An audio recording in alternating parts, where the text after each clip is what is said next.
Hey, so we get this question all the time. If you have equity in your home, should you use a credit line against that equity in your home and use some of that money to buy an investment property? Here's our thoughts on that. First, we know tons of people who do that, but there's two things you should consider. The first thing is you have to take into consideration the cost of carrying that credit line. So when you take that money from your credit line, how much is it costing you every month? And is that going to put you in a difficult situation to maintain the mortgage and the payments on your own home?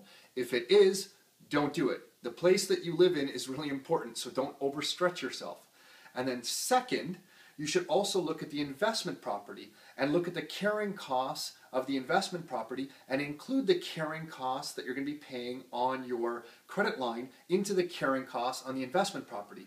And when you do that, does the investment property produce enough income to pay for both the mortgage, the property tax, the insurance, and the interest payments on your credit line?